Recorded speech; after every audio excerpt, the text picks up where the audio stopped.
Arqui, su micrófono está silenciado.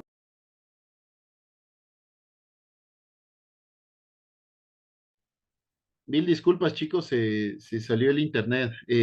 No sé, aquí en Quito está lloviendo tenaz y seguro es por la lluvia que está cayendo. Bueno, mil disculpas.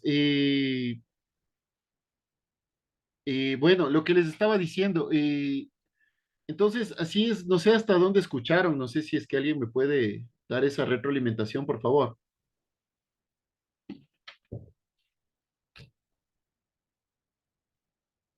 Chicos, Hasta la arquitectura de Europa. allá, ok.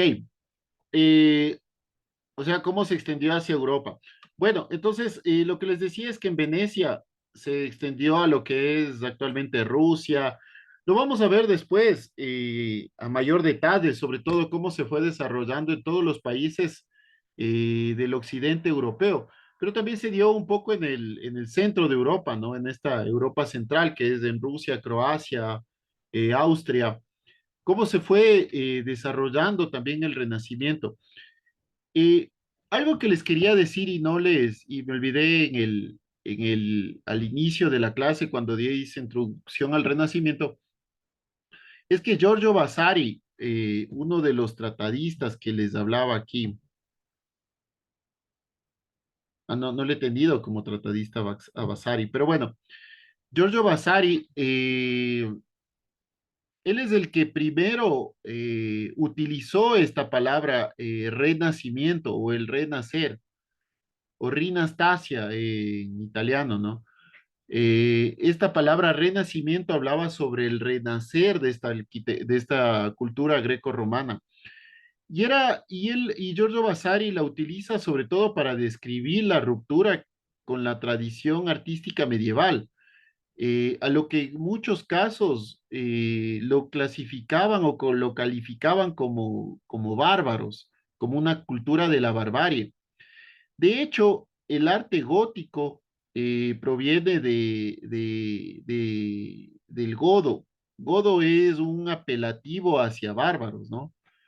De hecho, los godos eran una tribu de bárbaros y por eso se le denominó a esa parte como arte gótico.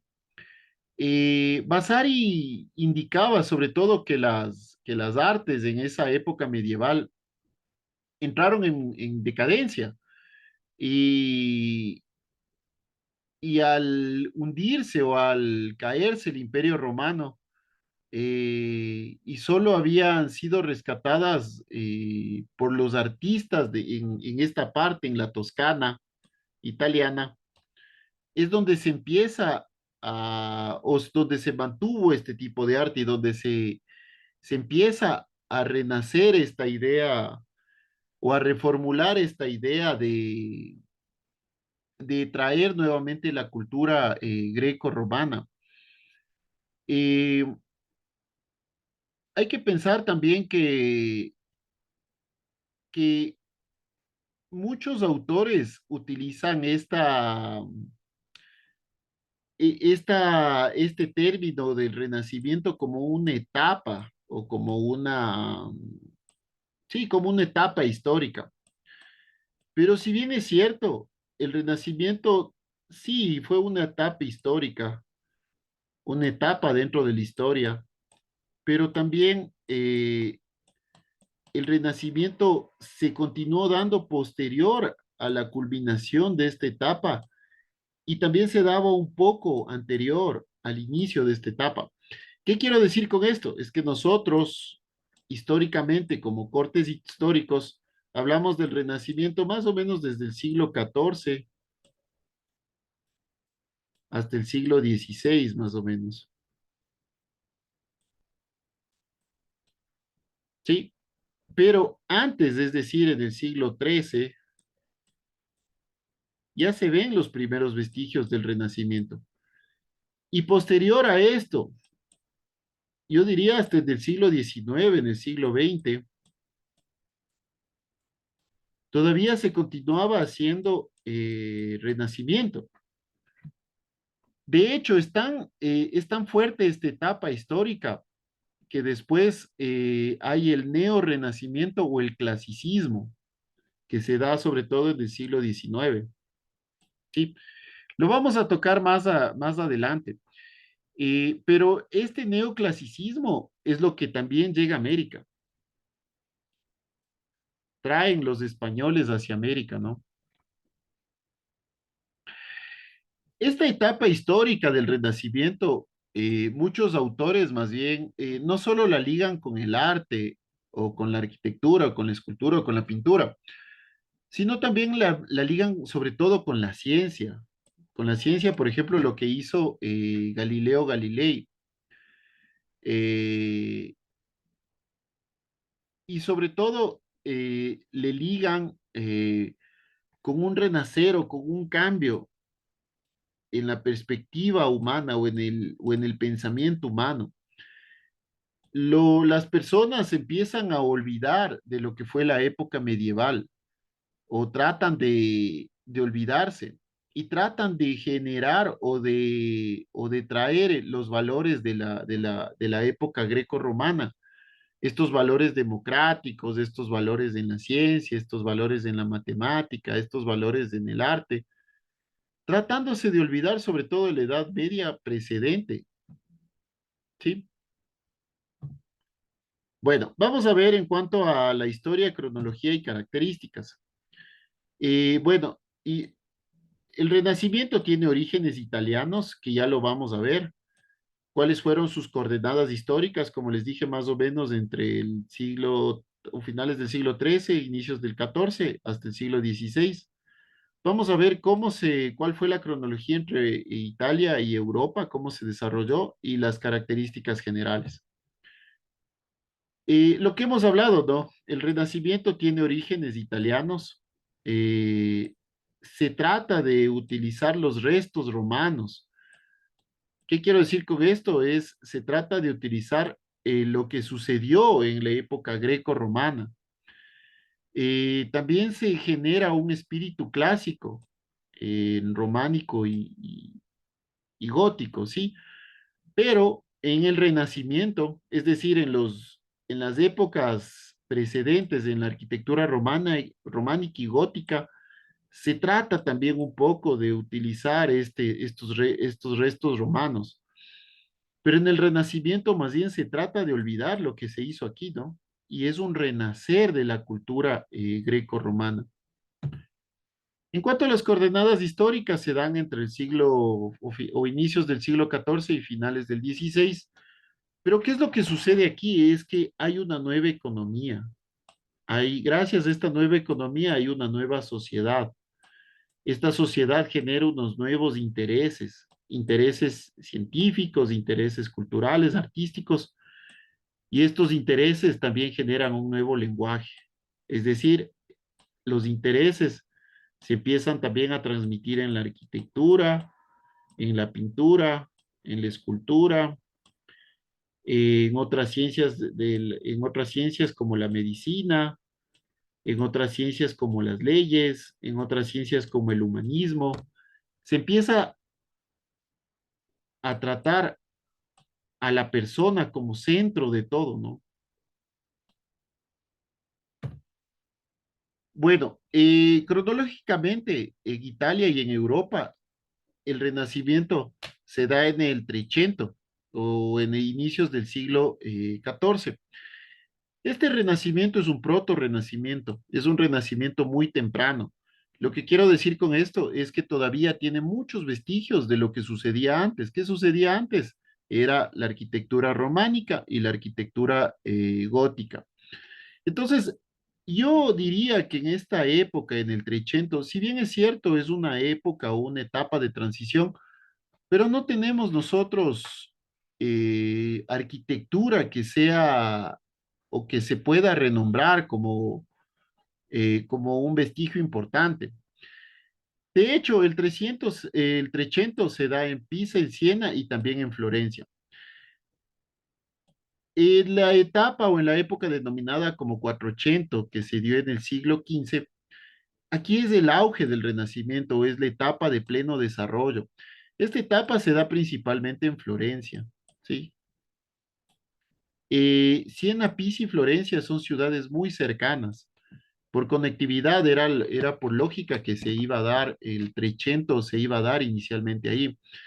Pero Florencia despega y despega gracias a sus mentalizadores. Acuérdese en lo que conversábamos de Leonardo da Vinci, por ejemplo. Da Vinci era un tipo, era un genio, o sea, no hay otra palabra para poder describir a Da Vinci. Como nos decía Terry, el día sábado, que tal vez tenía algún problema de concentración o lo que haya sido, pero en definitiva era un genio. Da Vinci puso la vara muy alta para los otros artistas que le seguían o los otros pensadores. Lo que hizo Da Vinci, por ejemplo, en cuanto a pintura, el uso de los colores, el uso de las sombras, el uso de los contrastes, fue completamente innovador para su época. Ahora ya lo utilizamos, los que pintamos lo utilizamos muy normalmente, muy naturalmente, pero para la época de Da Vinci fue completamente, o cambió, digamos, completamente esta forma de hacer pintura. Asimismo sucedió con la arquitectura, lo que hizo Brunelleschi. Brunelleschi al plantear eh, la cúpula de la iglesia en Florencia, cambió completamente la concepción de la arquitectura. Tanto es así que se empieza a replicar este tipo de cúpulas o este estilo de cúpulas en todas partes, ¿no?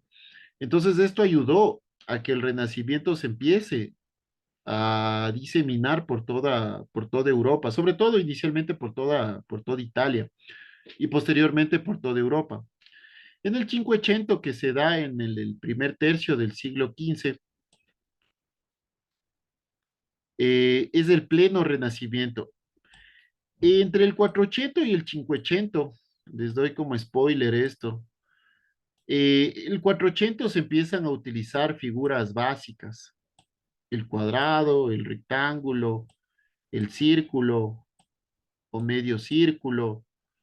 En cambio, en el 500 ya se empieza a utilizar otros elementos, parábolas, se empieza a utilizar rombos. Es decir, aquí se utiliza una geometría básica. Acá ya se utiliza una geometría mucho más compleja. En el 500, que es el pleno renacimiento, se da principalmente en Europa, en Roma, perdón. De Roma también se empieza a diseminar esta arquitectura. El manierismo, en lo personal, yo creo que es una etapa de transición entre lo que se hizo en el 300, 400 y 500 en el Renacimiento y lo que se viene a hacer posteriormente en el Barroco. El manierismo más bien es una reacción anticlásica, es decir, se empieza a rechazar todo esto. En el manierismo lo que se trata es de rechazar esto, de decir esto ya no quiero hacer más y ahora quiero hacer algo diferente. El Renacimiento es una arquitectura súper limpia, súper monumental. Es una arquitectura donde la arquitectura termina siendo un elemento de contemplación por su limpieza, por su pureza. En el manierismo, en cambio, la arquitectura que se usa más bien es una arquitectura súper cargada, súper detallada. Y bueno, lo que viene después, o sea, esto era el Renacimiento, era poner en la fachada cuatro columnas, un friso, perdón, cuatro columnas, una, esca- una escalinata, un friso y listo el Renacimiento. En cambio, en el manierismo se empieza a adornar, ya el friso ya tenía otros elementos, las columnas tenían muchos más elementos. Es decir, es un rechazo a lo que se venía haciendo en estos 3 siglos anteriores, ¿no? Bueno, y la difusión que se da en el siglo XVI en toda Europa, en Europa, sobre todo en España, y se continúa hasta como tradiciones locales, ¿no? O sea, se continuó haciendo este renacimiento. ¿Cuáles fueron las características generales del Renacimiento? Lo que les decía, el humanismo, un nuevo lenguaje, el antropometrismo. El antropometrismo es interesantísimo. Leonardo da Vinci, cuando hace El hombre de Vignola, empieza a darse cuenta que ciertas partes de nuestro cuerpo encajan en otras. Es decir, por ejemplo, nuestro rostro se divide en tres tercios, ¿sí? Por ejemplo, estos son 25 centímetros, estos son 15 centímetros, estos son 10 centímetros. Esto, por ejemplo, es una pulgada, lo que posteriormente los ingleses lo toman como pulgada. Por ejemplo, el pie encaja en toda esta parte del antebrazo. Entonces, Leonardo da Vinci empieza a analizar todas estas medidas que existen del hombre hacia el hombre y se da cuenta mucho cómo tienen que ser, por ejemplo, los muebles, cómo tienen que ser los ingresos. Se ha dado cuenta de estos elementos que ayudan mucho a la arquitectura, ¿no? Otro de las características es el racionalismo, lo que yo les decía. Esta arquitectura es principalmente racional, es principalmente científica. Los el humano medieval era principalmente sentimental. Este humano que reaccionaba por todo. En cambio, el humano renacentista era o trataba de ser un ser racional, guiado más bien por el sentido común, que muchas veces es el menos común de los sentidos, pero se trataba de guiar por eso. Además del Renacimiento se plantea un orden, una proporción y una armonía, es decir, en base a lo racional. Y termina siendo una belleza en el sentido unitario de la obra. Si nosotros pensamos, por ejemplo, en la arquitectura medieval es bella, es hermosa. A mí en lo personal me gusta mucho, sobre todo el gótico, pero no existía un sentido unitario de belleza, es decir, las torres eran hermosas que hacían en la arquitectura medieval, las torres, los pináculos, los contrafuertes,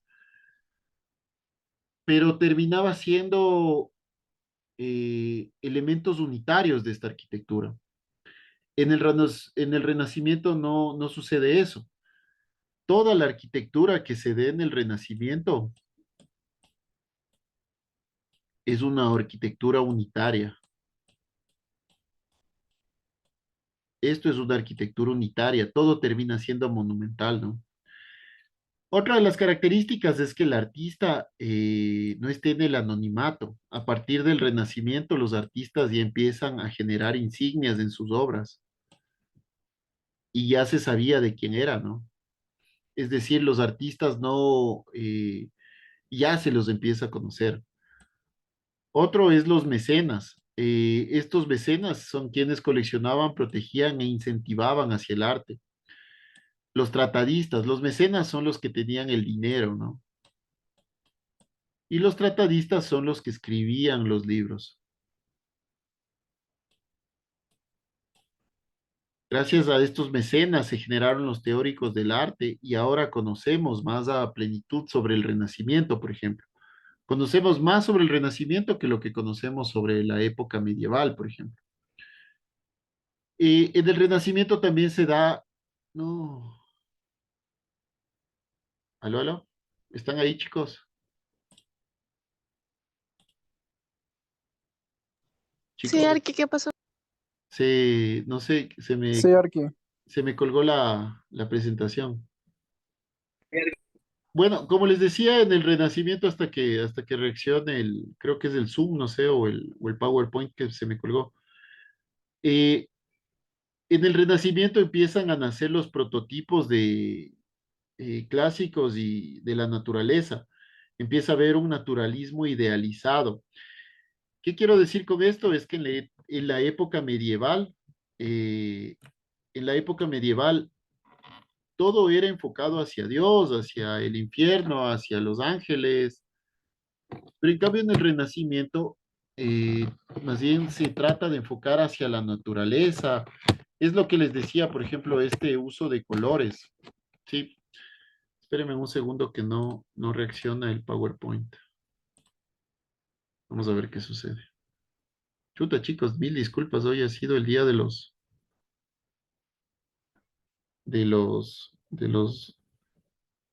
A ver, veamos si es que reacciona el PowerPoint. Ahí reaccionó.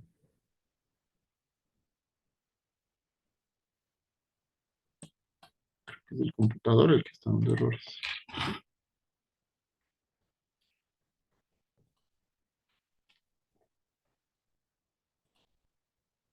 Ahí.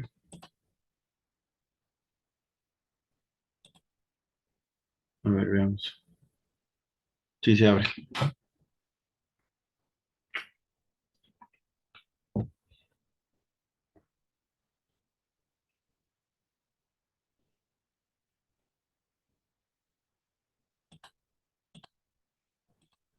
Chicos, hasta que reaccione el PowerPoint, ¿no quieren tomarse unos 5 minutos de descanso?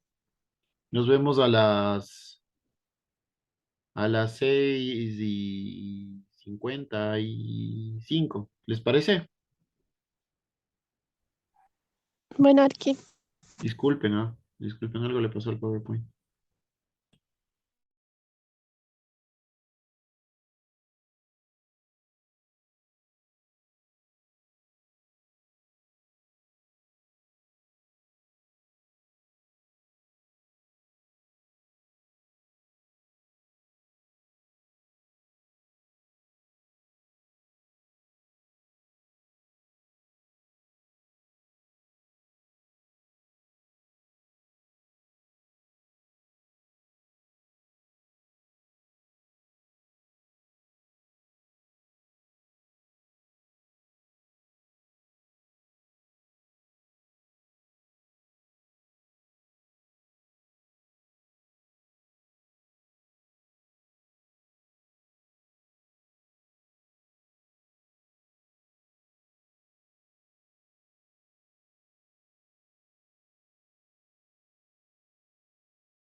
Bueno, chicos, ¿cómo están? Disculpen, ya reaccionó el PowerPoint. Hoy ha sido el día de los problemas técnicos. ¿Sí están ahí? Sí, Arque. Sí, Bueno, Arque. entonces, como les decía, sí están todos, pero para continuar, para que no se pierdan el hilo. Pero bueno, como les decía, entonces el antropometrismo es algo innovador también que se da en el Renacimiento. La antropometría proviene del griego antropos, que significa hombres, y métricos, que significa medida. Y el antropometrismo trata sobre el estudio cuantitativo de las características físicas del hombre. En pocas palabras, lo que les decía, ¿no? Por ejemplo, la cabeza o el rostro está dividido en tres partes, donde la primera parte es la frente, la segunda parte es a partir del eje de los ojos hasta la boca, y la tercera parte muchas veces termina siendo de la boca hacia abajo, ¿no? Igual, por ejemplo, el pie es del mismo tamaño del antebrazo. Disculpen los dibujos chuecos, pero es muy difícil dibujar con mouse. O, por ejemplo, las medidas de la mano, lo que es 25 centímetros, lo que es, a ver, perdón, así es 25, así es 15, así es 10, esto es 5. O sea, todas esas medidas empiezan a nacer dentro del Renacimiento. ¿Y para qué sirven estas medidas? Por ejemplo, para entender cómo tiene que ser diseñada, por ejemplo, una silla. ¿Cuál es la altura que tiene que tener, por ejemplo, un mobiliario? Ejemplo, un mobiliario de cocina. Entonces, esto nos ayuda. Sobre todo esto se dio con el hombre de Vitruvio. No sé si se acuerdan, el hombre de Vitruvio de Leonardo da Vinci. Bueno, eh, esto de los mecenas también es algo súper importante. Los mecenas eran personas adineradas que invertían una parte, una pequeña parte de sus riquezas en arte. Y esto hizo que los artistas de esta época se desarrollaran bastante bien. Los tratadistas como Alberti, como Pietro de la Francella, como Palladio, como Vasari, crearon el corpus teórico del Renacimiento, generaron modelos, pero también generaron análisis estéticos, análisis simbólicos, que se extendieron aún más rápido que las mismas obras, que las mismas construcciones. Es decir, era más fácil llevar, digamos, de Italia a Francia un libro que la idea de una nueva iglesia, por ejemplo. Eh, y de hecho, gracias a estos tratadistas, la difusión del Renacimiento para esa época era inimaginable, la rapidez que se difundió. Sí. Bueno, vamos a hablar de la arquitectura del Renacimiento en Italia.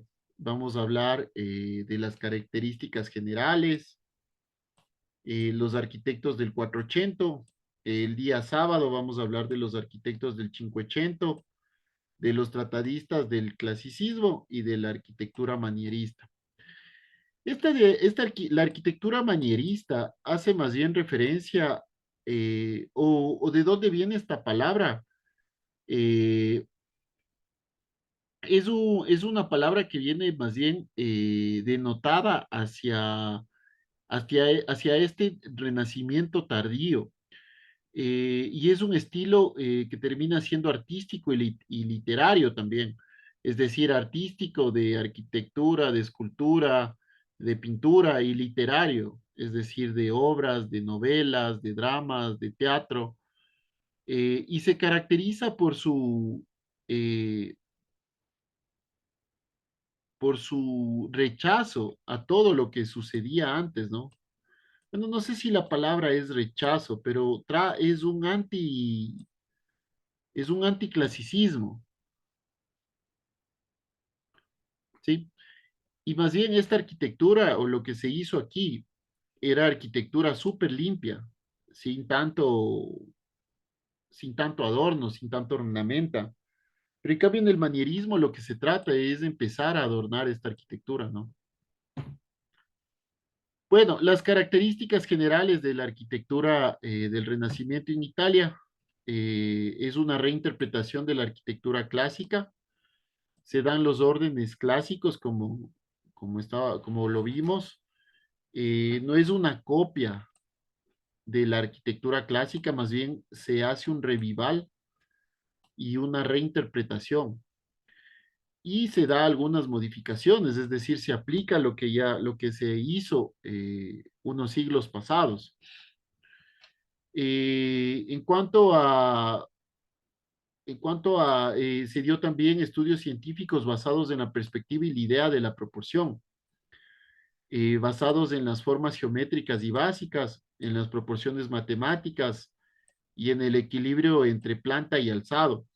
Si es que nosotros, por ejemplo, vemos la arquitectura gótica, la arquitectura gótica es es una arquitectura muy hermosa, ¿no?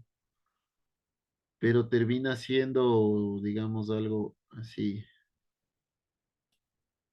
Esta es la fachada, digamos, de la arquitectura gótica. Pero en cuanto a planta, es un elemento gigante. Y en cuanto a la fachada o al alzado. Y en cuanto a planta, no termina teniendo una relación entre lo uno y lo otro, ¿no? En cambio, en el Renacimiento lo que se trata es dar ese equilibrio entre planta y alzado. Sí.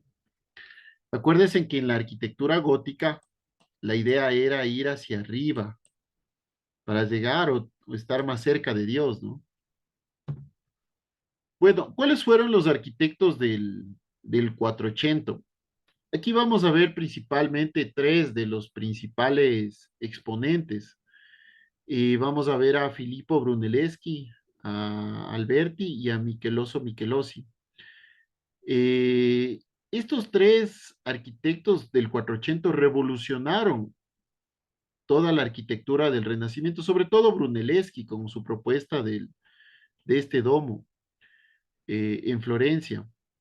Eh, bueno, eh, cronológicamente se dio esto en el 480 se dio en el siglo XV. Acuérdense que va de siglo a siglo el término 480, es decir, empieza en el 14 y termina en el 15. ¿Cuáles son los centros y mecenas? El principal centro o el desarrollo del 480 fue en Florencia y los mecenas fueron esta familia Medici. Los Medicis es una familia que tenía mucho dinero y en ese momento pagaba a los artistas para que hagan obras para ellos, ¿no? Las características es las generalidades del estilo, eh, geometría básica, los principios de compositivos, isometría, perdón, simetría, si empieza a utilizar la perspectiva. Bueno, también el 480 tiene una abundante y menuda decoración, ¿no? Sobre todo en la segunda mitad del siglo. Y los principales arquitectos, como les decía, era Brunelleschi, Alberti y Micheloso Michelozzi. Filippo Brunelleschi, eh, las características es el creador del estilo, como les decía, con la iglesia de Santa María de las Flores o Santa María di Fiore. Tenía un interés sobre las proporciones, también le encantaba la belleza y la pureza de las formas, por eso se habla que esta arquitectura se utiliza principalmente la geometría básica. tenía una visión unitaria del edificio, utilizaba mucho la decoración de grutescos, ya lo vamos a ver, ya lo vamos a ver más adelante, y el modelo de palacio se genera como una solidez mediante el almohadillado y la horizontalidad. Ya vamos a ver, sobre todo en Santa María de la Fiore, a qué hace referencia la horizontalidad.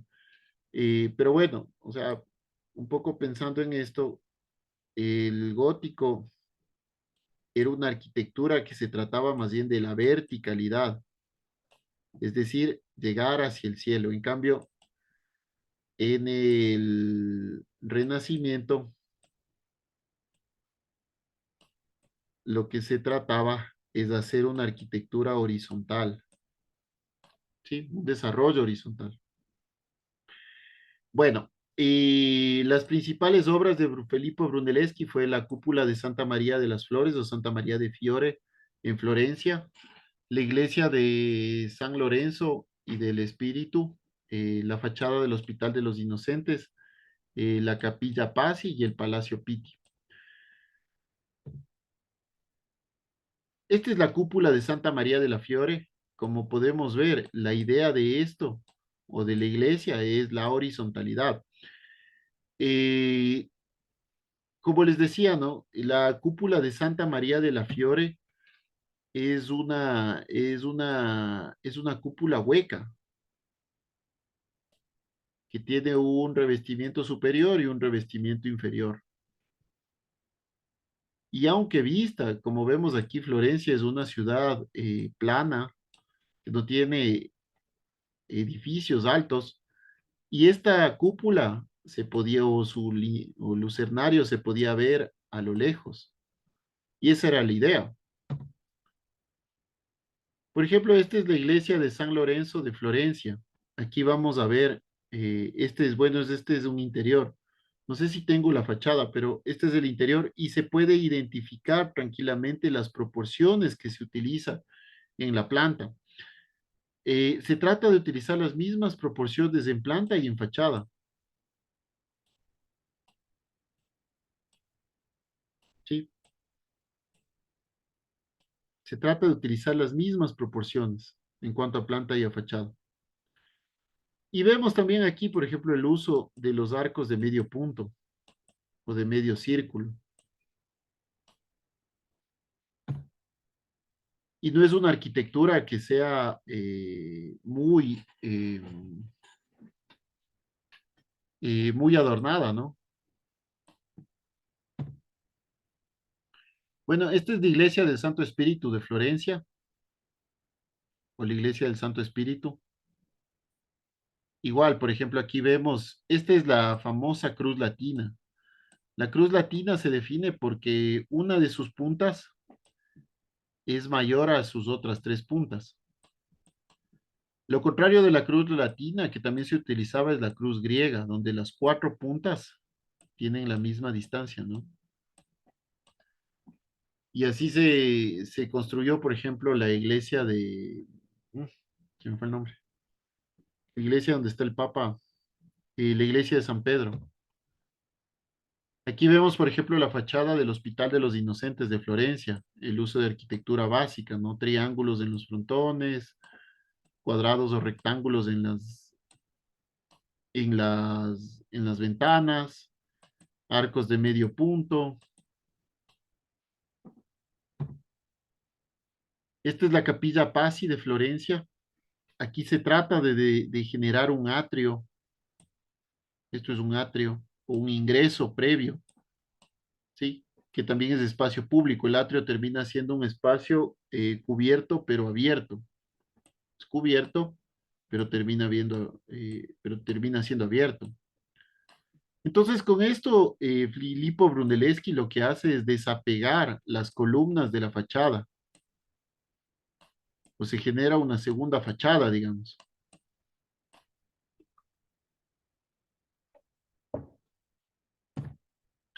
La Capilla Paz igual, en Florencia. Aquí vemos de la planta, ¿no? Esto es el atrio. No sé si identifican en la planta, esto es el atrio, es lo que vimos, esto es esto.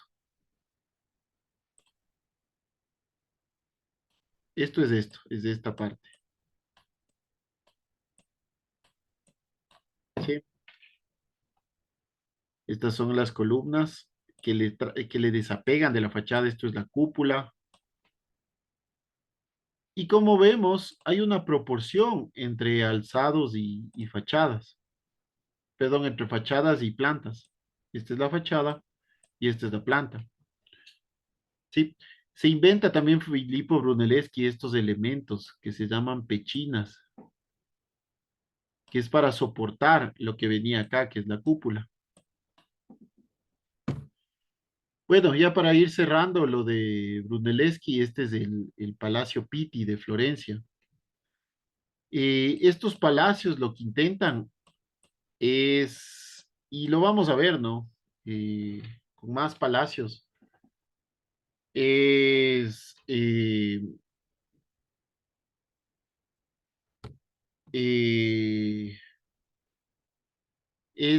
los palacios se desarrollan en tres partes, ¿no? Todos los palacios que vamos a ver del Renacimiento se desarrollan en tres partes. Siempre la primera planta es mayor a la segunda y la segunda es más grande que la tercera. Igual se utiliza geometría básica, medios círculos, rectángulos en las ventanas, triángulos en los frontones, estas cornisas que conectan las primeras plantas con las segundas. Igual se genera el ritmo, simetría. Es que vemos aquí, existe una simetría entre la mitad del palacio y la otra mitad del palacio. En cuanto a los palacios, Filippo Brunelleschi es uno de los más grandes o que generó los más grandes avances. Esto, por ejemplo, es el almohadillado. Se utilizó mucho en el Renacimiento el uso de este tipo de piedra.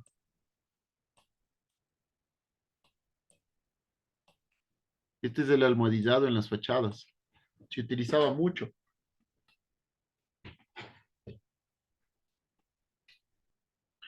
En otros palacios, por ejemplo, se utilizaba en plantas bajas el almohadillado, pero no así en las siguientes plantas. Eran más bien plantas más limpias, digamos, o fachadas más limpias. Sí. Bueno, chicos, eso es lo que les he traído para hoy. El día sábado vamos a seguir viendo los arquitectos del 480. Eh, igual, no sé si es que alguno de ustedes tiene alguna pregunta, alguna inquietud, chicos. No, Arqui. Bueno, chicos, entonces nos veríamos el día sábado. Se portan bien y cuídense mucho. Un Está abrazo. bien. Cuídese, Arqui. Puede ser que. Ay, Nos gracias. vemos el sábado. Gracias, hasta luego. Gracias, hasta luego.